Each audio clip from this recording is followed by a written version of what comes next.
Sejam bem-vindos ao terceiro dia do Congresso Mercado de Capitais, da Ambima e da B3. Eu sou o Felipe Paiva, o diretor da B3. Tem aqui comigo também o Guilherme Benchimol, CEO da XP, Fabrício Lois, o CEO do iFood. Antes, dando alguns recados aqui, as perguntas, peço que vocês encaminhem as perguntas pelo chat e aí do Congresso, as pessoas vão coletando e vão consolidando as perguntas para que eu possa repassar aqui para o Guilherme e para o Fabrício.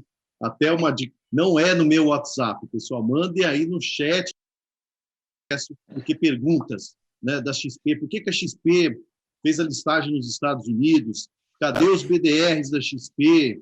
Quando que é o iFood? A gente vai passar por todas essas perguntas aqui. Mas antes, Guilherme e Fabrício, boa noite. Boa noite, Paiva. Boa noite, Felipe. Boa noite, pessoal da B3. Prazer, obrigado pelo convite. Muito bom estar aqui com o Guilherme. Espero que seja divertido hoje. É um prazer também. A gente não sabe tudo, mas o que a gente souber, a gente vai falar aqui de forma bem transparente. E já vai pensando nessas perguntas aí, Guilherme. Que essas aqui já tento... Legal, vamos lá. Aqui já para isso. Quando a gente pensou esse painel, pessoal, junto com todos os painéis que foram pensados aqui no Congresso, no Mercado de Capitais, Ambima e B3, e falar nisso, parabenizar a todos que organizaram o evento, a construção dos temas. A gente vem falando... Já cortou o Paiva, eu acho, né? Ou impressão minha?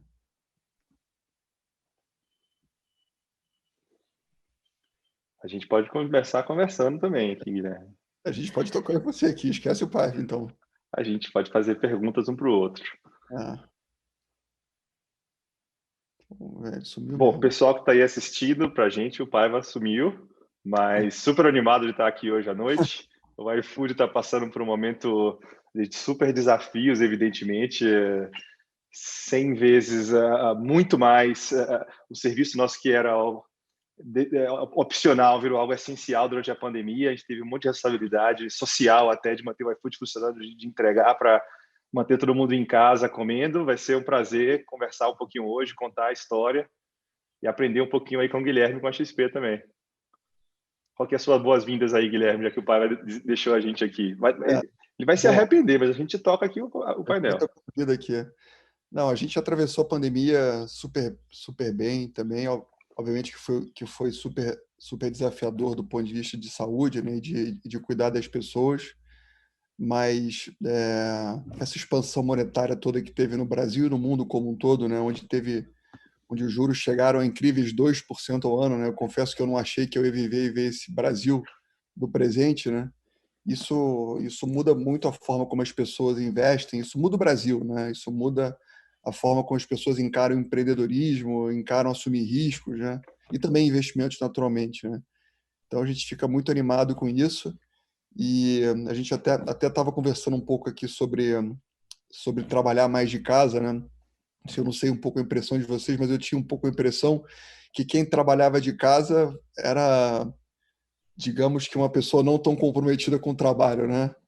E, assim, eu não acreditava muito nesse modelo, né? Até que a gente teve que aprender a trabalhar assim, né? E assim, na semana 1 foi difícil, né? Eu não sei como é que vocês foram aí, mas semana 1 foi difícil, semana 2 foi um pouco menos. Um mês depois a gente estava melhor do que antes e assim, a gente tem uma boa convicção que voltar a ser como era antes não é o caminho a ser trilhado a partir de agora. Então a gente está montando uma sede nova, que é a Vila XP, que vai ser em São Roque. A gente que tinha em São Paulo 25 mil metros quadrados, a gente entregou já metade do espaço e as pessoas estão se sentindo com muito mais qualidade de vida. Então, assim, quando a gente entende a dinâmica da empresa, né, e vê que a maior parte das pessoas que trabalham em São Paulo, né, que é uma capital dura, cara, difícil, né, que elas conseguem ficar mais próximas da família, que elas conseguem ter mais qualidade de vida, que elas conseguem ter casas maiores no interior eventualmente, e que no final esse ciclo, né, deixa a empresa melhor, né, porque pessoas mais felizes entregam mais resultado e assim você consegue montar uma matriz de custo diferente, né, porque você consegue trazer o gaúcho, mas o gaúcho ele vai continuar trabalhando em Porto Alegre. Você consegue encontrar pessoas do mundo inteiro, então a sua amostragem de pessoas aumenta brutalmente. Então, acabou sendo um aprendizado que a crise trouxe, né? Então, a gente ficou bem animado em saber que a gente consegue reconstruir a nossa governança corporativa, deixar a empresa mais leve e mais eficiente no final, né? Comentando nossos aprendizados sobre trabalho remoto, muitos me perguntam quando é que volta ao normal, quando é que volta tudo como era antes. A gente também fez um escritório todo bonito. A gente tem hoje, sei lá, 4.000 pessoas e a gente não olha desse jeito. A pergunta não é quando tudo volta como era antes, é que a gente aprendeu como trabalhar melhor e a gente tem que pensar como é o futuro do trabalho a partir de agora. Então, o objetivo não é botar 4 pessoas de volta no escritório, é descobrir como que eu continuo tirando o máximo do trabalho remoto, que funcionou bem para a gente, mas também com também um trabalho presencial. A gente tem falado muito de trabalho híbrido, né? Então, provavelmente, não está muito claro o formato. Ou uma semana todo mundo trabalha junto, depois passa 1, 2 meses sem encontrar, ou uma semana no mês, ou 1 ou 2 dias por semana no escritório, porque algumas coisas ainda é legal fazer junto. Só que não só a gente começou a aprender a trabalhar de forma diferente, como a gente começou a ver que oportunidades isso traz para a gente. No iFood, a gente começou a contratar muita gente fora do Brasil. Eu contratei gente na Califórnia, continuo morando na Califórnia, gente na Europa, gente fora de São Paulo e Campinas. Então, além de qualidade de vida, tem a capacidade de dizer vamos ser uma empresa global, precisa ter talentos globais, e facilita muito que a gente esteja se conectando com as melhores pessoas do mundo. Paiva. Opa, calma aí. Estamos aqui, estamos voltando. Cara, ó, a gente já estava conduzindo aqui, tá? A gente está super bem aqui. Eu acho que foi uma conspiração quando eu falei dos IPOs, vocês me derrubaram de propósito. A gente pode retomar aqui a discussão sobre isso, mas, pessoal, desculpa quem está nos assistindo, houve uma questão técnica aqui, já conseguimos retomar. Podemos voltar, Guilherme e Fabrício? Vocês já estavam fechando o acordo aí de como que vai ser o IPO do iFood ou a gente já pode voltar? Na B3, é isso. A gente falou um pouco sobre trabalho remoto, vamos para a próxima, vamos lá. Legal, então vamos lá, pessoal, desculpem, vamos retomar. A questão do painel, quando a gente pensou e quando a gente estava pensando toda a parte do congresso, eu estava parabenizando o time que organizou todas as agendas. A gente começou explicando a agenda do mercado de capitais na segunda-feira, o Gilson Lalone, a Ana Carla falando sobre a agenda de mercado, depois o Richard Taylor comentando de coisas que nós vamos falar aqui sobre o comportamento do brasileiro, que empurrões que acontecem na vida para decidir entre consumo e investimento, por isso do Fabrício e o Guilherme aqui com a gente. Na terça-feira, o Mansueto falando sobre a visão política, e hoje o grande objetivo aqui é a gente dividir esse painel em 3 blocos.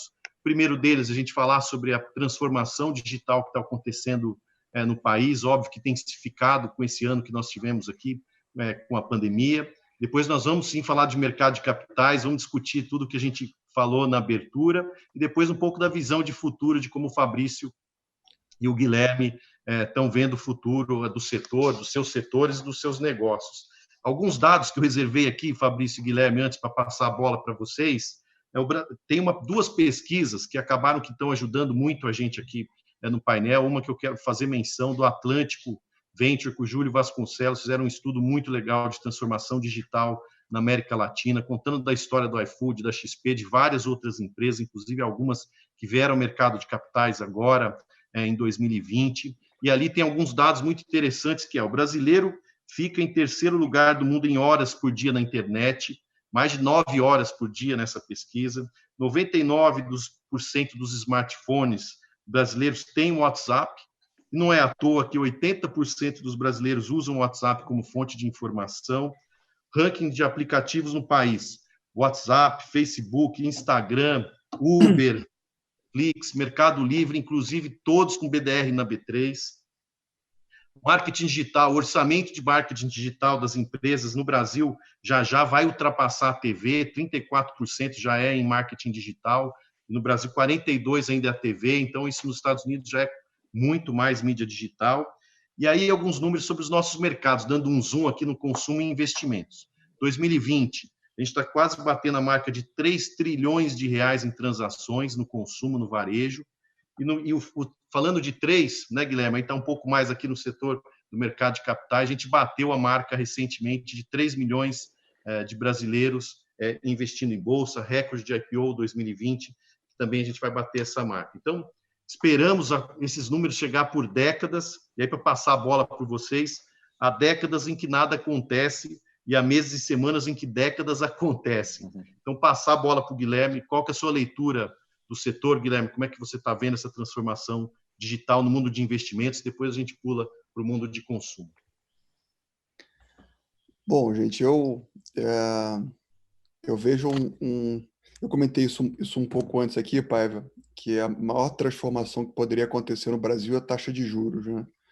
Então, quando a gente mexe nessa alavanca, né, o Brasil sempre foi um país rentista, um país dos monopólios e oligopólios, e isso não fazia o dinheiro circular, né? Então, só essa simples transformação acontece, isso tudo que você falou, né? As pessoas são obrigadas a pensar a longo prazo, a assumir riscos, a diversificar, novas empresas acessam o mercado de capitais, seja via equity, via dívida, e a economia começa a acontecer, a gente começa a construir um outro Brasil, né? Então, eu sou muito otimista com esse cenário, acho que as coisas a gente vai construir o Brasil do presente agora, e as condições elas estão colocadas na mesa. Eu diria que o nosso maior desafio é aprovar as reformas fiscais, garantir que a coisa siga no trilho, porque a gente vai encontrar nos próximos anos uma abundância de liquidez muito grande no mundo, né? No mundo e no Brasil. E o que eu acredito é que essa explosão empreendedora que está acontecendo e que vai continuar acontecendo, o que isso faz na prática, né? Muitos empreendedores, são muitas XPs, são muitos iFood, e isso gera competição entre empresários. Competição entre empresários é deflação de produtos e serviços. Deflação de produtos e serviços é juros baixos, né? Juros baixos é inflação de ativos, né? Que é dinheiro sobrando, né? Dinheiro sobrando compra ação, compra ativo real e assim por diante. Então, isso ajuda muito o nosso país a ter entrada de capital e a trazer tudo que tanto nos falta aqui dentro, né? Porque falta investimento em tudo, né? Em saneamento, em infraestrutura, em telecomunicações, enfim, em tudo. Então, esse é o cenário que eu vejo. E, obviamente, que a mentalidade das pessoas, né, de como elas encaram investimentos, muda, né? Você vai ficar mais conectado, você vai acompanhar mais a cotação das ações, você vai ficar mais antenado nesse tema que até então era tabu, né? São apenas 3 milhões de pessoas que investem em ações, isso dá 1,5% da população, Vocês né? falaram em 10 na Expert, hein? Na Expert esse ano, eu lembro que o Gabriel chegou lá e falou 10 milhões em 2 anos. E aí, tá de pé isso ainda? Se você garantir os juros a 2, é mais que 10, tá? Você garantir isso, eu garanto o resto. Né? Porque não tem jeito, né? Não tem jeito. Assim, os juros baixos obrigam as pessoas a empreenderem como um todo, né? Eu diria que comprar uma ação não deixa de ser empreender também, né? Então, é o fluxo natural Fora a indústria de fundos, né, Guilherme? A gente já tem quase 6 milhões de pessoas cotistas aí com posição em fundos de investimentos. Mas a concentração do CDI na poupança do brasileiro ainda é muito expressiva, né? Então, assim, esse mix, se a gente acreditar que os juros do Brasil eles vão continuar baixos a longo prazo, né? Esse mix tende a mudar, né? Então, assim, o que faz o preço das ações se valorizarem, o que faz o mercado de capitais ficar vivo e ficar aberto, é justamente essa mudança de fluxo, né? Então, as pessoas que se acostumaram a ter alto rendimento, alta liquidez e baixo risco, que era o que havia no passado, né? Que é esse mais de 13% ao ano que a gente tinha com o CDI, no futuro é diferente, né? Então, isso muda toda a dinâmica de fluxo de capital e isso é maravilhoso, né? A gente que sempre acreditou que isso ia acontecer um dia, está acontecendo, né? Legal. Agora é garantir que não seja um voo de galinha. Não vai ser. Não vai ser. Exatamente. Aí passar a bola para o Fabrício. Fabrício, como é que você faz essa analogia do mundo de investimentos para o que aconteceu no mundo de consumo, de varejo, alguns números também. A gente viu, eu olhei alguns dados, são mais de 40 milhões de registros de pedidos no iFood em um único mês. Como é que você lidou com essa explosão que teve de penetração do mundo digital dentro do negócio do iFood? Deixa eu fazer uma ajustar um pouquinho essa pergunta para como eu vejo isso. A gente sempre fala muito, olha, como é que foi esse crescimento? Olha, cresceu muito. O iFood faz 40, em agosto, é o último número que a gente falou, 45 quase milhões de pedidos em agosto, hoje já é muito mais. Como é que foi esse crescimento? E o que eu queria comentar com vocês essa pergunta é errada. Não é como é que foi, é como é que são os próximos 5 anos. A gente está no começo de uma mudança muito mais agressiva em direção à digitalização, que significa, como o Guilherme acabou de falar, oportunidade de crescer, novos líderes, novas empresas, oportunidade de negócio, conectar mais o país inteiro. Se você que está assistindo está pensando assim, caramba, foi difícil manter atualizado nos últimos 3 anos, deixa eu lhe dar uma péssima notícia. Os próximos 3 anos vão ser mais agressivos, mais rápido, com mais crescimento, com mais oportunidade, com mais empresas digitais crescendo mais rápido e quem não estiver andando tão rápido, perdendo espaço. Nesses últimos 6, 8 meses de pandemia, o que a gente fez foi avançar talvez 2 anos em termos de penetração. Alguns podem estar se perguntando, isso vai voltar. Não vai voltar, porque os próximos 10 anos é de mais tecnologia e de mudança em tudo. Hoje a gente tem, olha, eu só penso em pedir fora usando iFood, penso em investir com XP ou Uber para pegar um táxi. Esses são só 3 mercados de todos que vão mudar. A gente não vai pagar em dinheiro no futuro, a gente vai usar pagamento com QR Code, com Pix ou com carteiras digitais, a gente vai usar o celular para fazer nossas viagens, todo tipo de shopping, mercado, padaria e muito mais. Então, sempre que alguém me pergunta como é que foi o passado, eu quero lembrar vocês, tudo de bom e grande de inovação está à frente e vai ser mais rápido, mais agressiva a mudança, o que é ótimo, porque cria a oportunidade de pessoas viverem melhor, com produtos melhores, com serviços de mais qualidade distribuído para mais pessoas investem com a XP, mais pessoas têm acesso a restaurantes com preços mais baixos. O iFood faz 45 milhões de pedidos, só que vai fazer 100 milhões daqui a pouco, depois vai fazer 200 milhões. Então, a gente está aqui na comunidade de investidores que está sempre se perguntando como que eu reajo ao digital. Minha resposta para vocês olha, o centro da sua vida tem que ser o digital. Qualquer que seja a sua indústria, se ela não for, ela vai ser disrupted pela revolução digital, e se você não for líder nisso, você vai perder espaço. Veja o lado bom, tem muita oportunidade. Uma equação, você falou de 2 pesquisas da Atlântico, houve uma outra ano passado. Vou falar da outra, vai lá. Então, tem uma outra que fala o seguinte, as principais 10 empresas americanas há 10 anos, 15 anos atrás, era só uma de tecnologia. Hoje, 5 das 10 maiores são de tecnologia. Google, Apple, Amazon, Facebook, são 5 das 10 maiores. Aí se dizia, isso é só nos Estados Unidos. Na China, aconteceu a mesma coisa. As maiores empresas da China antes eram bancos e empresas de petróleo. Hoje são empresas de tecnologia, Alibaba, Tencent, entre várias outras, TikTok agora.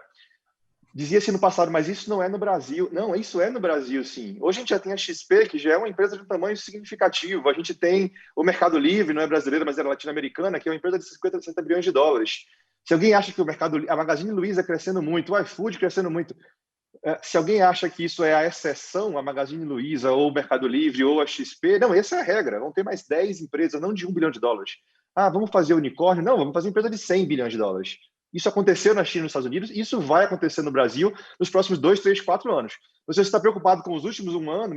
Meu pedido para você é, qual é a sua estratégia para vencer nesse mundo novo? Porque ele vai crescer mais 10 vezes, aí que está o crescimento, e a gente tem que liderar e não só seguir como o Brasil costuma seguir no passado.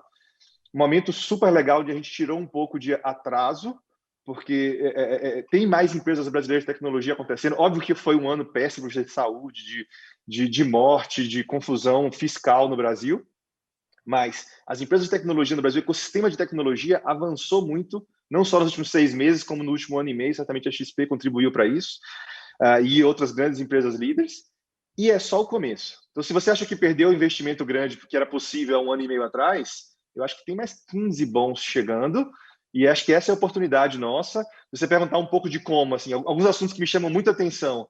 Inteligência artificial vai mudar tudo. Então, metade do que a gente faz hoje vai ser um computador fazendo melhor que a gente. Alguém pode se perguntar, mas isso se perde empregos.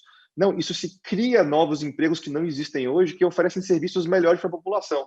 Se eu tiver um enfermeiro fazendo um trabalho de médico tão bom quanto um médico usando um computador para ajudar ele, eu vou ter medicina de qualidade no interior da Bahia. Eu sou baiano, tenho coisa propaganda da Bahia, no interior da Amazônia. Isso é serviço, isso é tecnologia. Hoje, XP tem muito mais gente investindo porque usa tecnologia. O iFood reduz o preço e aumenta a qualidade de entrega, permitindo que um restaurante pequeno use inteligência artificial para atender muito mais gente. Isso é a disrupção da tecnologia. Inteligência artificial é um ponto, saúde vai mudar completamente. A gente hoje, a tecnologia não chegou à saúde como poderia chegar ainda. A gente ainda tem, sei lá, planos de saúde, uma dinâmica de saúde que está tratando o doente em vez de conseguir antecipar isso.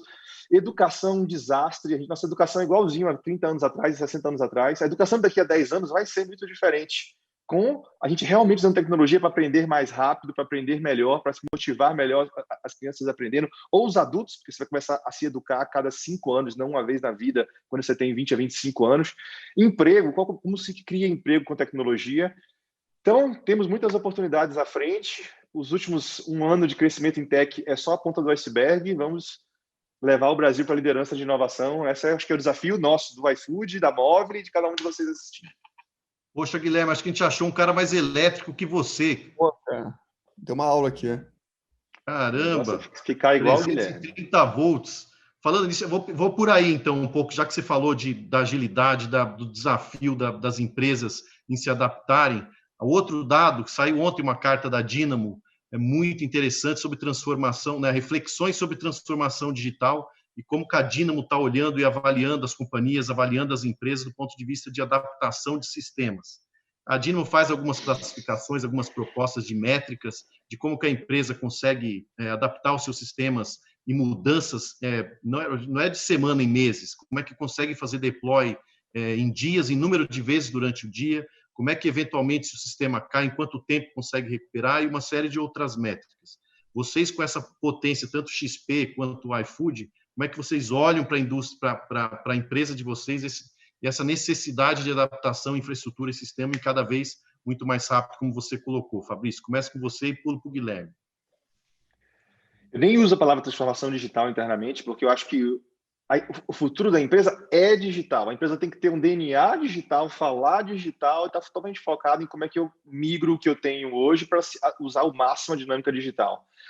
Dentro do iFood, a gente fala muito em ser uma empresa ambidestra. É um tema que eu acho que gosto muito de falar sobre. Ser empresa ambidestra significa ter um lado da cabeça que está focado em execução, qualidade de execução, meta, controle, que é a empresa mais tradicional, grande, mas o outro lado é criatividade, inovação, testar, disrupt, tentar coisas novas, inovar como uma startup. O iFood e a Móvel são empresas que são ambidestras. Eu tenho tanta energia quanto executar bem feito, com qualidade, como inovar e jogar fora o que a gente tem, fazer tudo novo com muita velocidade. Por que eu estou dizendo isso? Porque mesmo a gente tendo um tamanho maior hoje, a gente continuar testando, inovando, tentando coisas novas, usando novos produtos, sendo o primeiro do mundo em um monte de coisa. A gente é um dos primeiros do mundo em usar inteligência artificial para melhorar a logística e otimizar muito isso. A gente está usando logística e inteligência artificial agora com drones e robôs para reduzir o tempo de entrega. A gente tem que testar, usar, aprender, até aprender algo que ninguém no mundo sabe e dar um passo à frente. A base para isso é velocidade e tolerância ao erro. Óbvio que quando eu entrego 2 milhões de comidas hoje à noite, eu não posso testar com o que eu estou entregando hoje, não posso testar no antifraude, no sistema de billing. Mas eu tenho que ter uma empresa que está aberta para faz vários pequenos projetos, rápido, não centralizados, não com o Fabrício decidindo, mas com cada pequeno grupo, a gente chama de jet ski, decidindo rápido, andando rápido. E, na minha opinião, essa característica e capacidade é o diferencial competitivo nosso. Andar rápido, mover rápido, aprender rápido, ajustar toda semana. Não é meses de jeito nenhum. Se alguém falasse aqui tem um projeto de 1 ano, a gente fala assim, obrigado, você está na empresa errada. Eu preciso que eu vou entregar semana que vem. E toda semana tem que melhorar. Então, velocidade para mim é o que faz a gente continuar funcionando e melhorando. Alguém assistindo aqui, eu sei que você está pensando assim, ele está falando isso porque é uma empresa de tech, na minha empresa não pode ser assim. A gente implanta RPs, a gente acabou de implantar o SAP na velocidade super rápida, super bem, colocou no ar rodando em paralelo muito rápido, porque o foco é andar rápido, aprender e melhorar semana que vem. Esse é o segredo da gente funcionar rápido, da gente funcionar bem, e acho que todo mundo tem que estar nesse clima. O mercado bancário há 5 anos dizia nós somos os grandes bancos e não dá para uma empresa pequena bater na gente. Hoje a gente tem várias grandes empresas, né? XP é um grande exemplo, Nubank, entre outras muito interessantes. Então, mostrando, não, dá sim para entrar. Então, qual que é o seu segmento? Também vai ser disruption daqui a pouco. Temos que aprender a andar rápido. Legal, Guilherme, ele passou 300 km por hora na reta aqui, alcança ele aí. Como é que você Como é que você pode compartilhar com a turma aí? Como é que você faz isso na XP de transformação, sistemas, times, squads, etc. Flávio, eu diria que boa parte do que foi dito, eu diria idem, tá? A gente tem uma cabeça muito similar, a gente estimula erros e acertos, muito teste AB, muita agilidade, né? Eu diria que um desafio de você ter uma empresa que vai crescendo ao longo do tempo é que você vai perdendo um pouco a agilidade que te fez chegar até aquele estágio. Então, a gente tem hoje na empresa, são quase 90 squads, isso nos deixa muito ágil, isso empodera as pessoas, né? Isso cria um sentimento de time, né? Uma coisa é você entrar num andar lá e encontrar 1.000 pessoas, né? E aí, aquela Quantas pessoas pessoa... na XP já, Guilherme? Quantos funcionários, colaboradores, turma XP? São 3.700 funcionários hoje, e em tech são mais ou menos 1.500 pessoas, né? Então, assim, quando você entra em tech, você vê um time de 1.500, aquela pessoa que faz coding ali, ela se sente uma de 1.500, né? Agora, quando você quebra a empresa em 90 squads e no final ela se empodera de uma parte do processo que é fundamental a longo prazo, você traz um ownership ali maior e a capacidade sua de conseguir avançar com velocidade aumenta brutalmente. Então, acho que eu diria que a coisa mais importante é você construir uma cultura corporativa que te permita navegar bem nesse mundo instável, que vai ser cada vez mais instável a longo prazo. Eu diria que isso é o mais importante, né? Aquela cultura engessada do passado, onde tem um key man, ou tem uma empresa vertical que decide o que vai ser feito, essas empresas elas vão acabar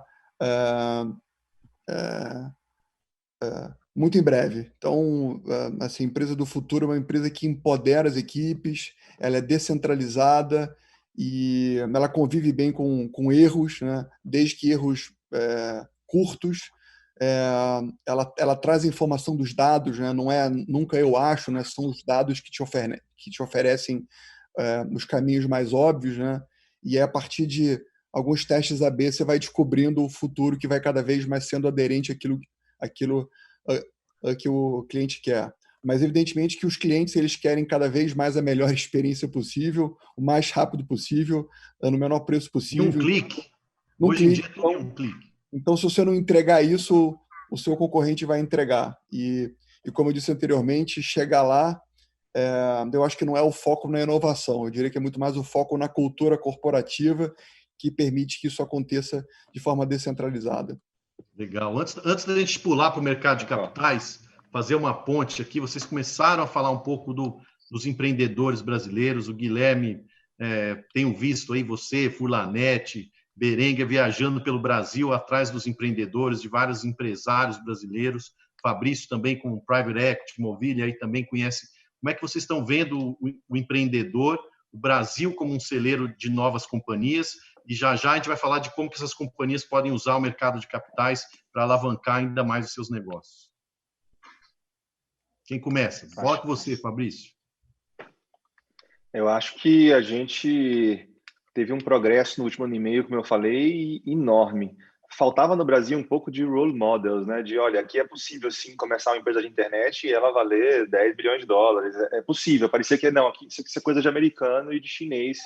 E não é verdade. A gente teve em pouco tempo muitas empresas crescendo muito mais capital investido. Acho que foi um processo de aprendizado, que não é só o empreendedor, né? A gente lê no jornal, né? Quando fala matéria sobre a Móvel, ele fala assim, não, o Fabrício teve essa ideia, aí fez, aí recebeu dinheiro e, puf, cresceu 1000 vezes. Então, nada a ver com isso, é verdade, né? A gente deu errado 100 vezes, precisou de 250 pessoas melhores do que eu, trabalhando junto, com tanto senso de dono quanto eu, que fizeram coisas mais inteligentes do que eu para que isso dê certo depois de muito erro.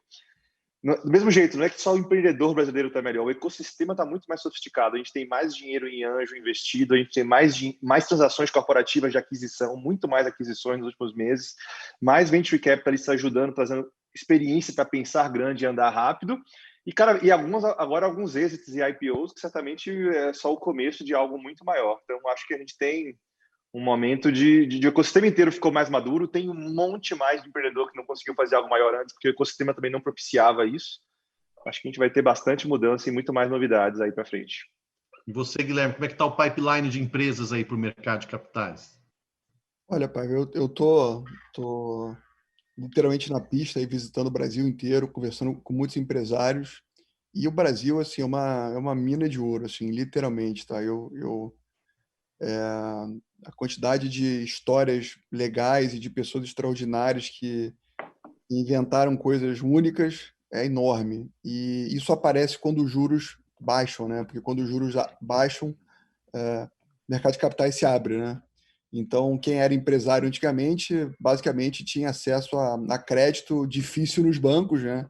E eram ali meia dúzia de bancos, né? Quando você tem mercado de capitais abertos, que é a poupança do Brasil disponível a tomar risco, seja via dívida ou via equity, né? Esse empresário ele pode ir ao mercado, ele pode emitir um CRI, ele pode emitir um CRA, ele pode lançar um FDIC, né? Ele pode abrir capital na bolsa. Então isso muda a dinâmica por completo. E como eu disse anteriormente, isso muda a cabeça das pessoas, né? Porque se você tinha aquele amigo um dia que queria empreender, né? Queria montar uma pizzaria e, e ele media lá um TIR de 15% ao ano, pô, 15% ao ano, pô, não vou abrir a pizzaria com juros de 13% ao ano, né? Não vou me incomodar aqui e ganhar 2% ao ano, se tudo der certo, né? Mas com juros a 2, tudo fica de pé. Acho que até o trem-bala fica de pé, né? Bom, o trem-bala acho que não fica de pé nunca, mas no final tudo fica de pé. Então isso aflora o empreendedorismo no Brasil, né? Eu diria que no Brasil, como a gente sempre foi um país muito instável, as pessoas sempre buscaram estabilidade, né? O sonho do brasileiro sempre foi ser concursado público, né? E óbvio que é importante que tenha concurso no Brasil, e tem pessoas extraordinárias em empresas estatais e no governo como um todo, né? Mas não pode ser o sonho de uma nação isso, né?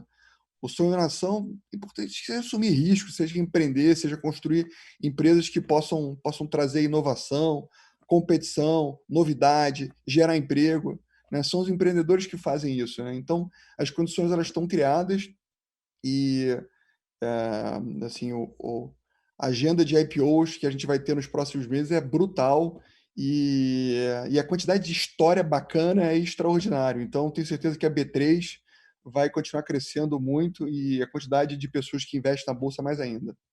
Muito bom. Sabe que um dos momentos mais marcantes nessa trilha do empreendedor é o toque da campainha, e é muito nítido quando a pessoa começa a olhar e ver tudo que ela construiu e começou ali um movimento para crescer a companhia e lembra de quem ajudou, como o Fabrício comentou, 200 pessoas, 300 que ajudam o movimento até chegar num grande dia de ida para o mercado de capitais e começar a usar e usufruir dessas ferramentas do mercado de capitais para alavancar e impulsionar ainda mais a companhia. Nos últimos 10 anos, eu estava levantando um dado aqui, foram mais de 210 ofertas no Brasil nos últimos 10 anos, mais de 500 bilhões de reais captados. Esse ano, a gente bate um recorde, porque a gente teve tirando o mega operação da Petrobras 2010 de 120 bi, agora esse ano a gente já está com 48 ofertas, 25 IPOs, né, empresas brasileiras que estão usando o mercado de capitais para impulsionar, não só em ações, mas em dívidas também, né, mercado de renda fixa, mercado de renda variável, que a gente tanto esperou, agora está começando, é um começo dessa transformação. E 5% das companhias, Guilherme, resolveram fazer o toque da campainha lá nos Estados Unidos. Aí eu já estou começando algumas perguntas que caíram aqui.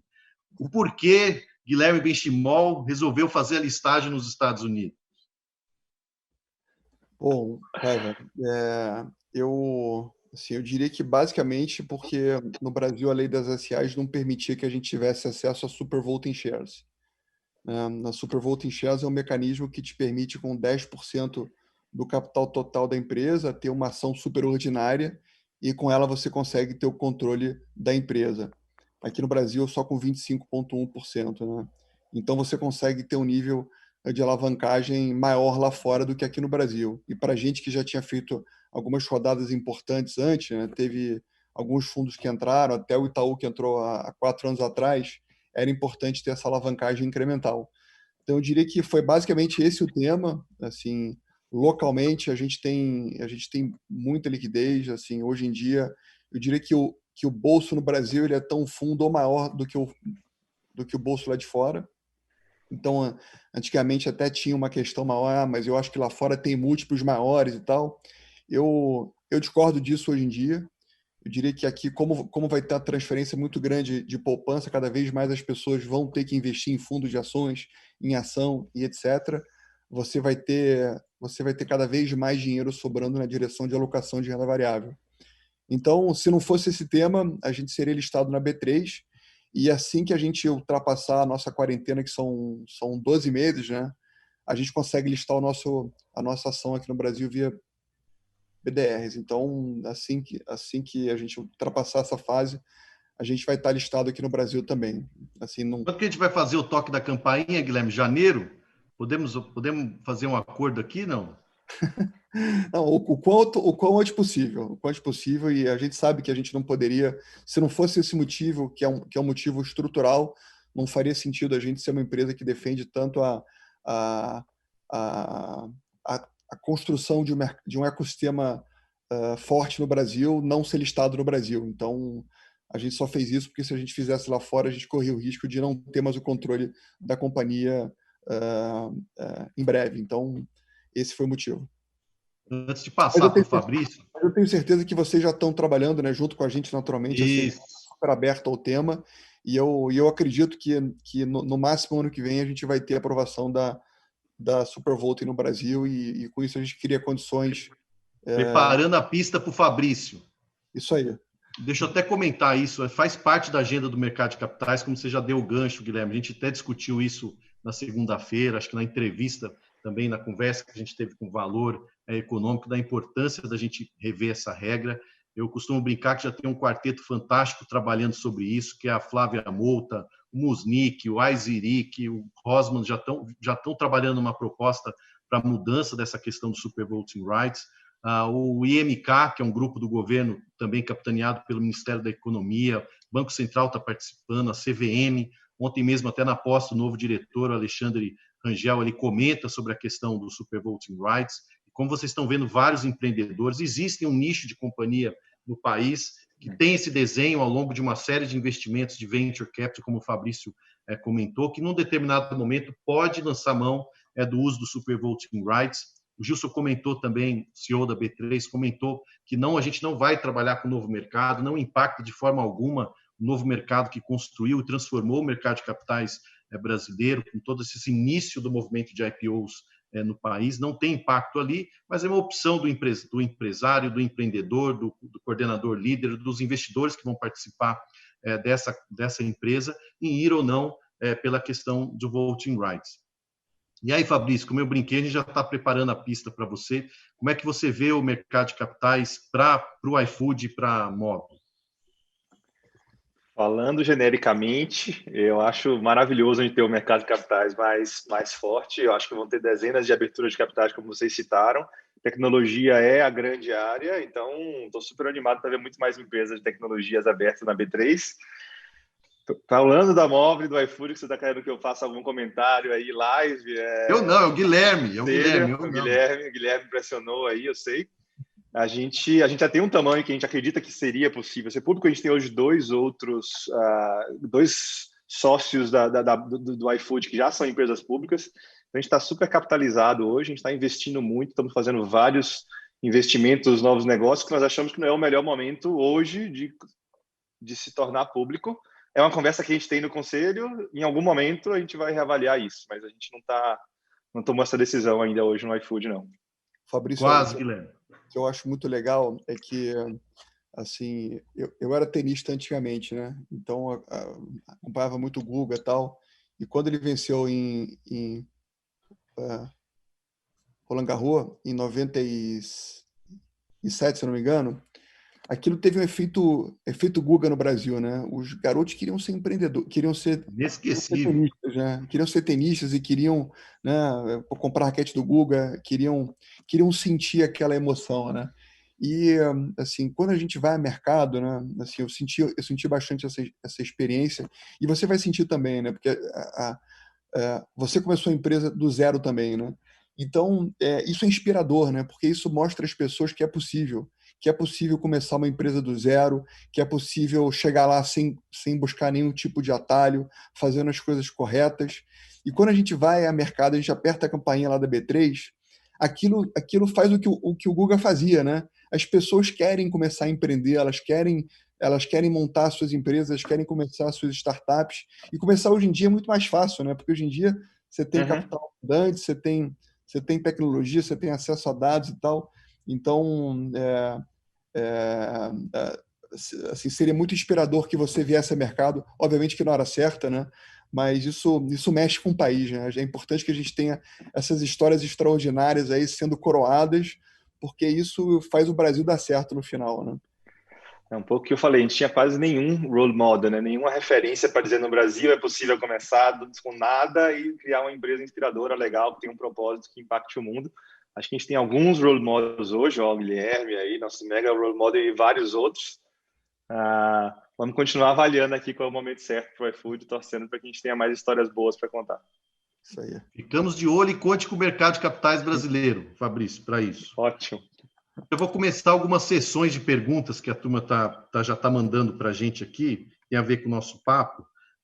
Um que já fala, a gente está vivenciando agora, talvez mais para o Fabrício, mas tem um gancho para o Guilherme, que é a adoção do Pix, né? Vai estar transformando o arranjo de pagamentos no país, uma nova forma de fazer transações, arranjo de pagamentos, e com certeza afeta, eu posso dizer, né, Fabrício, diretamente no seu negócio, é uma forma diferente de usar para pagamentos. E talvez uma visão, uma derivada disso, é o Pix também ajudar no movimento de investimentos. Guilherme, vai pensando um pouco se isso faz sentido e, Fabrício, conta um pouco do impacto do Pix no negócio do iFood. Super importante. Pix é o Brasil liderando e empurrando tecnologias novas que vão ter um impacto incrível, como que eu citei, olha, inovações vão mudar como a gente faz tudo, e agora a gente tem uma inovação oficial do Brasil, né, organizada pelo Banco Central, que faz o Brasil andar vários passos à frente. A gente vai poder falar de qualquer pessoa transferir dinheiro para qualquer outra pessoa instantaneamente, para qualquer pequeno negócio, reduz os custos de transação incrivelmente, reduz os riscos de transação, reduz o tempo. Quando a gente tem muito mais facilidade, menos fricção em fazer transações, todos os negócios vão andar mais rápido. Super bom para todos os pequenos e médios negócios, caixa mais disponível. E, ao mesmo tempo, novos líderes vão ser criados, né? Então, alguém fala, olha, como é que vai ser as empresas atuais que trabalham com pagamentos, etc. Elas vão continuar, vão se adaptar, mas provavelmente novas empresas vão crescer porque elas estão explorando ao máximo os novos pagamentos instantâneos. Então, eu estou super otimista que a gente está no momento de disrupção para o bem, de mais serviços para as pessoas. E acho que o Pix vai ter um impacto incrível. Óbvio que o iFood vai já está implementando em todos os tipos, os níveis, como permitir que as pessoas recebam e paguem mais fácil e mais seguro com o Pix. Legal. E aí, Guilherme, até para passar a bola para você, a gente tem discutido isso muito no setor de intermediação. Tem uma instrução da Comissão de Valores Imobiliários, a instrução 612, que traz agora, a partir de setembro, já foi, né, na verdade, já válida a partir de setembro, arranjos de pagamentos também serem utilizados como forma de acelerar ainda mais a questão de investimentos. Então, a CVM já estava antenada com essa mudança de arranjo. Antigamente, só era possível fazer por transferência bancária, mas a CVM já olhando para esse movimento que ia acontecer de arranjo de pagamentos, que já está acontecendo no país, já colocou isso nessa instrução para que também o setor de investimentos use dessa infraestrutura. Como é que você vê isso, Guilherme? Eu diria que Pix mais Open Banking são transformadores, tá? Porque o Open Banking eu coloco nessa lista também, tá? O fato de você trazer transparência para o mercado, você criar um ambiente onde outras fintechs consigam surgir, consigam trazer informação para o cliente. Sim, hoje existe muita assimetria de informação, de produto, de custo, de tarifa. O Pix ele vai gerar de economia no mercado aproximadamente 10 bilhões de reais por ano, sem considerar que vira um serviço muito mais eficiente, porque ele é unstoppable, né? Ele é 24/7. Então, as vantagens são enormes, né? Eu diria que quanto mais a gente conseguir fazer o dinheiro circular na direção de coisas que realmente o cliente queira comprar a preços competitivos, né? Isso torna a sociedade melhor, isso faz a economia girar melhor e assim, isso não afeta a gente no curtíssimo prazo, né? Porque a gente hoje em dia é uma empresa de investimentos, a gente tem hoje 2,6 milhões de clientes ativos, né? Então esses clientes hoje eles só podem investir com a gente, né? A gente está começando agora com o nosso banco, onde a proposta é que o cliente que investe com a gente ele vai ter a solução ele vai ter a solução completa, né? A gente vai a gente vai conseguir verticalizar essa experiência e, com isso, esses 2,6 milhões de clientes vão ter a chance de ter uma conta corrente com a gente, com todas as suas vantagens, né? Conta corrente, cartão de crédito, juros baratos e assim por diante, Pix. Então, essa experiência ela já começou, né? A gente espera que até o final do ano a gente tenha um cartão de crédito, que eu espero que você e Fabrício já peçam. Pode mandar o Mas meu. eu vou mandar assim mesmo, tá? Assim, mesmo que vocês Foi não eu. peçam, eu já vou mandar. Vocês dois mais o Gilson. E com isso, eu Curiosidade. espero que até meados do próximo ano a gente tenha já, de fato, um banco completo mesmo. Assim, um banco completo, sem tarifa. A gente vai ter o menor juros do Brasil. E isso tudo aumenta a competição no setor, traz inovações. E como eu disse anteriormente, deixa a sociedade mais capaz de conseguir aquilo que ela tanto busca, né? Que é ativos de qualidade e assim por diante. Isso coloca um desafio para a gente também na indústria de investimentos, né, Guilherme? A gente sempre conversa sobre isso nas câmaras da B3 também, com o mercado. Essa história do 24/7 tudo que a gente está falando também de consumo e investimento, né? As pessoas estão cada vez mais usando a tal da experiência líquida, ou seja, aquela experiência que ela tem num determinado aplicativo, que ela se sente bem com aquele aplicativo, ela leva para outras experiências e para outras formas de se relacionar com outras companhias. Então, essa história impulsiona isso, né? Então, a gente precisa ficar de olho nisso. Não, eu acho... Conectando... Não, desculpa. Por favor, Guilherme. Não, um pouco conectando...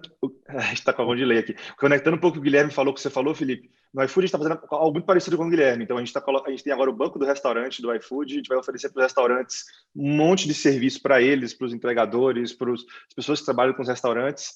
E essa é uma tendência de tecnologia como um todo, que é esse Banking as a Service entrando em vários serviços de software, seja na empresa de food delivery, de investimento, seja na empresa de viagem. Então, a gente vai ter muito mais serviços bancários, muito mais competição, muito mais serviços instantâneos chegando a todas as pessoas, qualquer que seja a sua atuação. Super oportunidade para a gente ter muito crescimento e desenvolvimento no Brasil. Agora, Paiva, o que eu ia comentar é o seguinte, acho que nessa linha do Banco Central ter construído o Pix, né, acho que seria muito importante que a B3 também criasse um serviço 24/7, ou 24/5, né? Meu sonho aqui seria ter o índice Bovespa futuro negociando sem parar, tá? Então fica a sugestão aí, que vocês vão na direção do Banco Central. Do Banco Central. Não só a B3, todo mundo. O ecossistema todo, Guilherme. Precisamos discutir isso, faz parte desse movimento, dessa transformação, né? O compromisso aqui você tem, tá? Você faz um compromisso aí comigo também. Assim, o meu compromisso você tem. Se for necessário, a gente fica aqui 24/7. Lá vem, Fabrício, aí. Provoca aí o que acontece. Ó, deixa eu pular para outra pergunta. Eu quero esse mercado. Lá fora a gente tem os índices negociando 24/5, né? Seria importante a gente ter essa evolução aqui também, né? Cada vez mais a gente buscar benchmarks e trazer coisas que deram certo lá fora. Isso traz simetria de informação, traz liquidez, né? Traz mais investidores. Então, seria uma evolução importante da B3, sem dúvida. Com certeza. A gente já discute isso, por exemplo, com o Tesouro Nacional, na parceria que a gente tem com o Tesouro.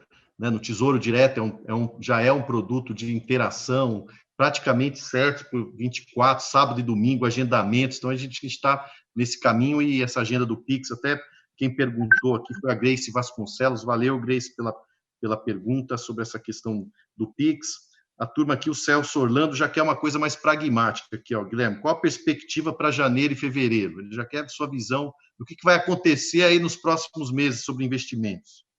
Vou tomar nota aqui, ó. Fala aí, Guilherme.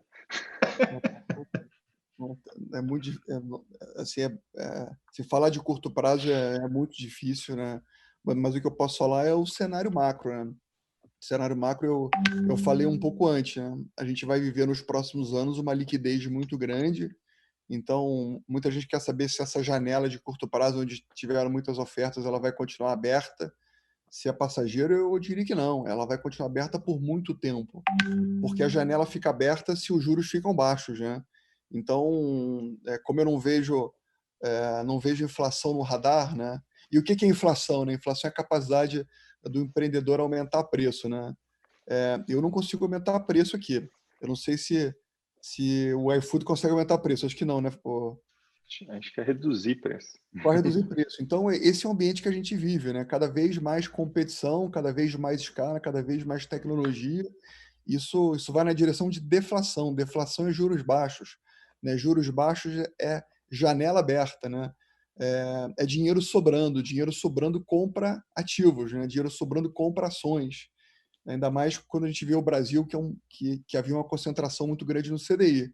Então, a tendência é que cada vez mais o dinheiro assuma riscos, né? Isso acontecendo, né? A tendência é que a médio prazo, eu diria que a tendência é que o câmbio se aprecie, porque se o Brasil faz o dever de casa e tem tanta abundância de capital mundo afora, vai ter dinheiro entrando no Brasil, né? Afinal de contas, aqui no Brasil ainda falta tudo, né? Falta infraestrutura, né? E muitas coisas mais. Então, a tendência é que o dinheiro entre, compre investimentos, invista em ações, né? A tendência é que cada vez mais as pessoas comprem ações, porque elas vão ter que aprender a assumir riscos. Então, assim, sem falar sobre janeiro e fevereiro, mas cenário macro, eu diria que se tudo se mantiver constante, a tendência é que o mercado seja de alta como um todo. Muito bom. Deixa eu ver aqui mais algumas perguntas. Olha só, o Eliésio Gonçalves manda a seguinte pergunta. Guilherme, quanto da renda fixa e poupança você acredita que vai migrar para a renda variável ou outros instrumentos? Aí ele só quer uma pergunta muito fácil aqui. Qual é a próxima Magalu, iFood? Mercado de bolsa ainda muito pequeno pelo potencial até 2025. Concorda? Qual que é a sua visão aí para a pergunta do Eliésio? Olha, se no Brasil, você não tem os dados mais recentes, né, mas mais ou menos 70% de tudo que se investe no Brasil está atrelado ao CDI, em torno disso, tá? E é fácil entender por que tem essa concentração, porque o CDI no Brasil nesses anos todos foi muito alto, né? Falei anteriormente, desde 94, os juros médios no Brasil, mesmo com os 2% atuais, é de mais de 13% ao ano. Quando a gente entende economias como a americana, asiática, europeia, que são economias que já tiveram juros longos, aliás, juros baixos a longo prazo, a concentração em CDI não chega, em alguns casos, a 20%, né? Então, a grosso modo, né, digamos assim, tem talvez 50% de gordura que vai migrar na direção de outros ativos, né?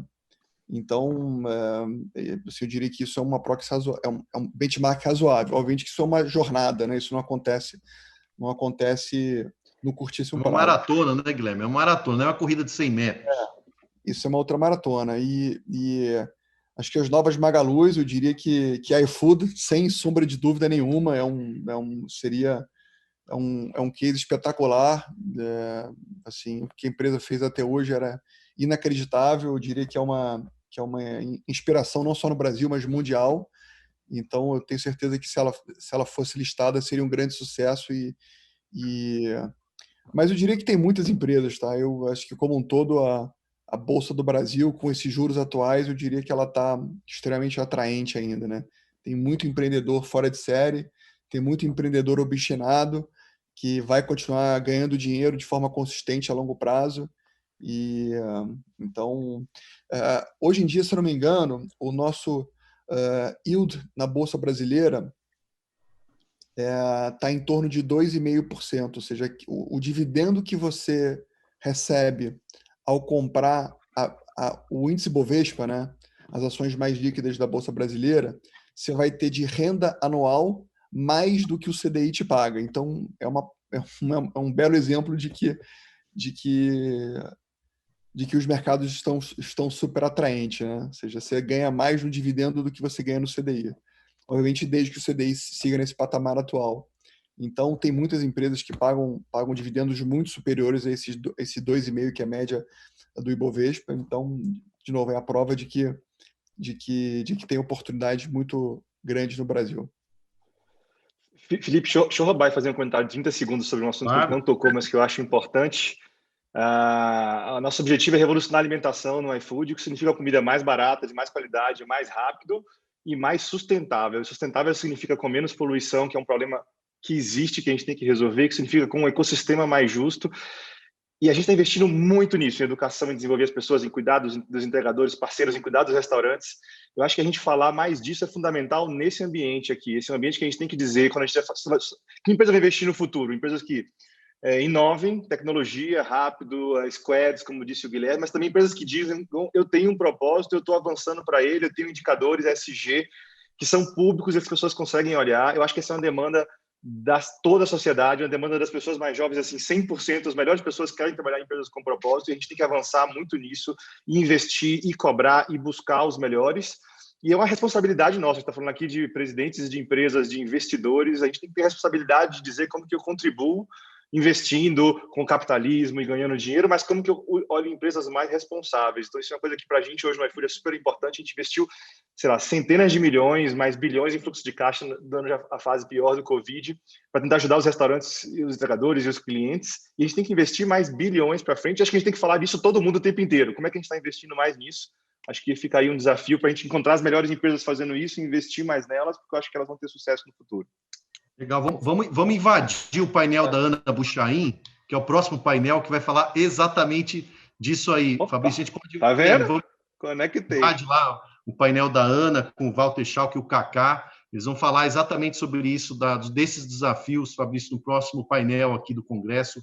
Fiquem aí. Já tem mais de 1.000 pessoas com a gente aqui. O pessoal está me falando aqui pelo WhatsApp. Fiquem para o próximo painel, eu vou ficar também. E a gente invade o painel deles lá, Fabrício, para falar sobre isso. Acho que o Guilherme tem muito a falar também sobre essa. O Fabrício comentou um tema que eu acho importante pra caramba, tá? Que é, cada vez mais, os clientes eles querem empresas que te tragam experiências incríveis a preços extraordinários, tá? Isso hoje em dia é o básico, tá? Mas cada vez mais eles vão exigir empresas comprometidas em deixar o mundo melhor, tá? Então, com certeza. Comprometimento é uma realidade. Isso é uma realidade, tá? Então, acho que a nossa geração, né? Eu sei que o pai vai mais velho que a gente, né? Pô, tá beirando ali os 50 já. E a gente entendeu que quem vai deixar o mundo melhor não são eles, né? Somos nós, né?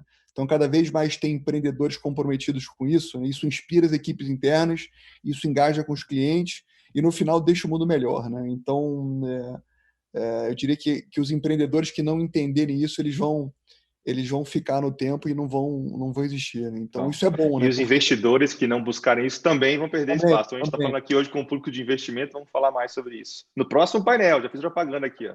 Então, legal, a gente invade lá.